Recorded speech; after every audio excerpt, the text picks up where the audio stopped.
Hello, world and universe. Welcome to the Trevor Donald Experience. Manifest your truth. And if you're new to the channel, please hit that like and subscribe button. And for all my continued followers, I want to say thank you. And this is an opinion-based video channel where I try to open your eyes and ears up to some of the travails and tribulations that take place throughout our cities, our states, our country, and sometimes around the world. And this is another unfortunate story about a police officer who allegedly went to the wrong house and ended up shooting and killing an innocent bystander who happened to be a U.S. Air Force Airman. A very young man who was doing all the right things and was on the same side of protecting, being a person who cared for his country as a U.S. Air Force Airman, protecting our country, and where you have police officers, when I say the same side, who are here to protect us as citizens in our cities and our states around the U.S. So how does it get to a point where a police officer and a U.S. Air Force Airman get into a rumble and one ends up dead, and these two are supposed to be representing our country on the side of positivity and protection? And this is straight out of Florida. So let's go. A lawyer for the family of Roger Fortson said that the body cam footage and the police radio traffic from right after the shooting reinforced that assertion that the deputy was directed to the wrong house. And how many times have we heard this where unfortunately a white police officer goes to a black citizen's home, whether it's the right or the wrong house, and then it ends up in murder. So a lawyer for the family of Roger Fortson said that police radio traffic and the body camera footage of the Florida sheriff's deputy who killed the black U.S. Air Force Airman reinforced their assertion that the deputy was directed to the wrong apartment while responding to a domestic disturbance call that day. In police radio traffic, lawyer Ben Crump played at a news conference surrounded by Fortson's family. A dispatcher said that all they knew about the disturbance was from a fourth party who gave the information. Don't have, and the dispatcher said, don't have any further other than a male and female, the dispatcher told officers. It's all fourth party information from the front desk at the leasing office.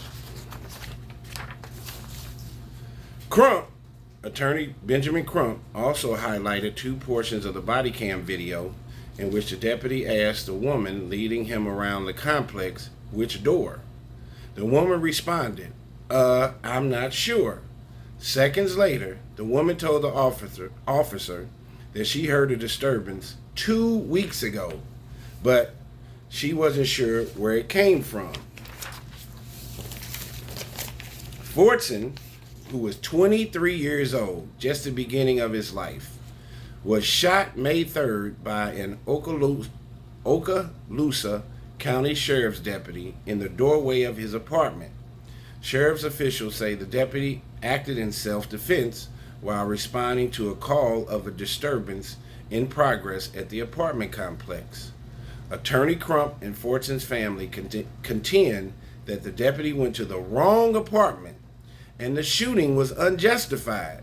At a May 9th news conference, Okaloosa County Sheriff Eric Aden disputed allegations that the deputy went to the wrong unit, saying he's aware of comments that falsely state our deputy entered the wrong apartment. Nearly 2 weeks after the shooting, the sheriff has yet to release an incident report, any 911 records, or the officer's identity, despite requests for the information under Florida's Open Records Act. The Florida Department of Law Enforcement is investigating and the deputy involved has been placed on administrative leave. That always happens, right? At the news conference, Fortson's mother, Mika Fortson, said she doesn't remember her son even killing a spider and that he didn't deserve to be killed. She said, I will walk through the fires to get justice. Her message to Sheriff Aiden is, you're going to give me justice whether you want to, Sheriff Aiden, or not, she said. A shrine of sorts has sprung up outside Fortson's apartment, where people have left combat boots, bouquets of flowers, and an American flag, among other things. The news conference was held at the New Birth Missionary Baptist Church in the Atlanta suburb of Stonecrest. It will be followed by a wake in nearby Decatur. Fortson's funeral will be held at New Birth. Body cam video of the confrontation shows the deputy arriving at a Fort Walton Beach apartment building and speaking to a woman outside who described hearing an argument. The deputy then went up an elevator and walked down an outdoor hallway. The video shows the deputy banging on the door and stepping aside, seemingly out of the view of the door. Twice he shouted, "Sheriff's office, open the door." Fortson, who legally owned a firearm, opened the door and could be seen holding a handgun pointed toward the ground. The deputy shouted, "Step back," and then shot Fortson 6 times.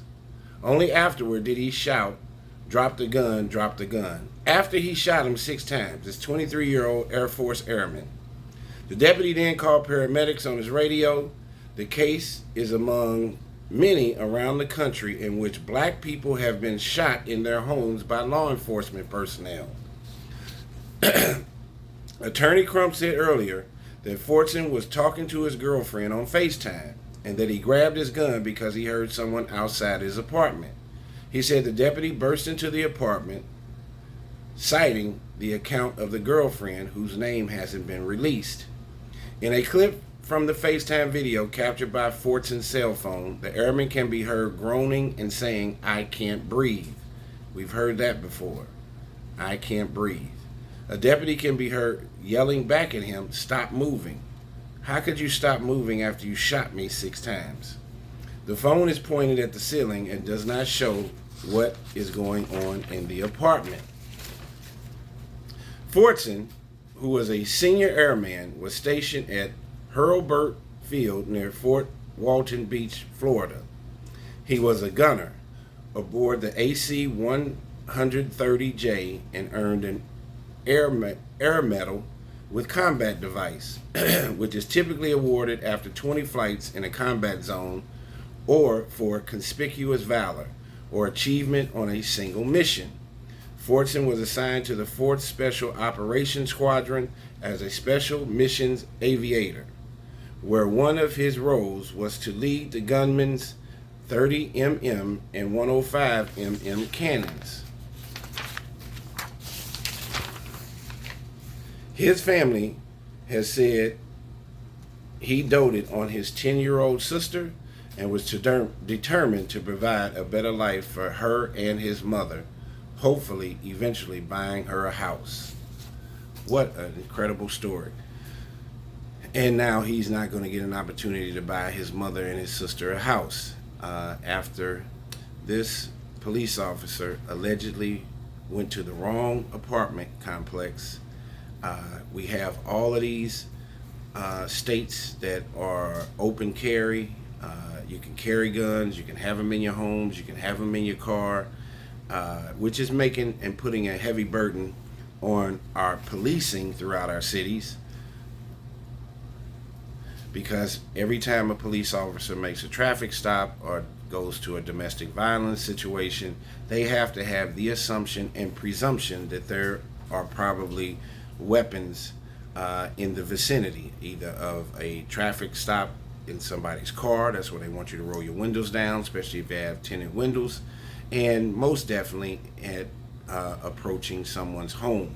However, I am never seeing where white police officers are in a rush to shoot anybody else but somebody of color, and especially black folks, and especially black men.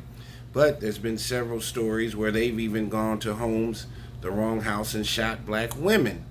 I'm not seeing very many stories of white women, white men, uh, Indians, Chinese people, Asian people being shot, and there is this rush to judgment between innocent and guilt, and life and death.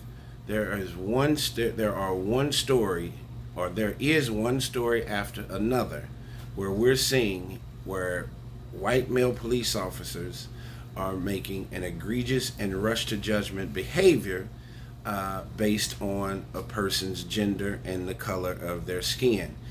Race plays a part in almost everything in life, whether it's religion, politics, admissions into college. We used to have affirmative action. Now we have DEI, diversity, equity, and inclusion.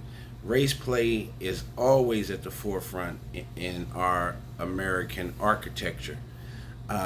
So it does beg the question and make you wonder, when that door got opened, did that cop make a rush to judgment with this young, and the young guy fit every stereotype of the fear mongering that most Americans have.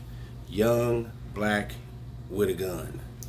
But this man was at his home, and he was FaceTiming his girlfriend, and he had the gun allegedly pointed down. He has every right to go to his door if somebody's banging on his door, whether he heard him, the officer addresses himself as an officer or not. Miscommunication happens all the time. But how do we lead to him opening his door with his gun down, allegedly, and hopefully body cam footage will be able to show that, that this officer commences to shooting this guy 6 times and killing this 23-year-old who happened to be a military part of the military personnel. So this young man was defending our country as a 23-year-old, when we are always advocating for our young people to go to college, go to trade school, or go to the military and do something positive and constructive with your life. And this, by all indications, was a young man who was trying to do just that. But this officer, to me, if all of the allegations line up, is almost like he killed one of his own. Many guys that get out of the military go into law enforcement, whether you're a black guy or a white guy. If you're on the same side of the shield, then we should be trying to support and help each other. But we're seeing more and more stories of white male police officers making a rush to judgment, pulling out their weapon, and it went from years ago a rush to judgment to arrest people of color, and now we've gotten to a chasm in life where the rush to judgment leads to death. Another sad story. It's very unfortunate. This young man had his entire life ahead of himself. This story gives all indications that he was trying to do the right thing, and unfortunately that's one soldier, and I mean that literally and figuratively. We just lost one soldier who was trying to lead a positive patronage for his family and for his country, just to be gunned down by a police officer in Florida. And just look at the dichotomy. This young man was in the Airforce, who's been on several missions outside of the country to protect our country. And then when he gets home, in the confines of his own home, he gets killed by one of his own. And what I mean by one of his own, a U.S. citizen, a police officer, and a person who's supposed to be on the side of the shield for protection and not denigration, decimation, and death. This is an unfortunate story. Here again, race play again. black, white, young, old, guns involved. There are too many guns on the street. Gun violence is at an all-time high. We have to find some kind of restoration for a civil society that's not entangled and entrapped by guns. Too many guns, and too many people are doing the wrong things with them, including our law enforcement officials. So this is a sad story. Tell me what you think. This has been the Trevor Donald Experience. Manifest your truth in a positive, righteous, and God-fearing way.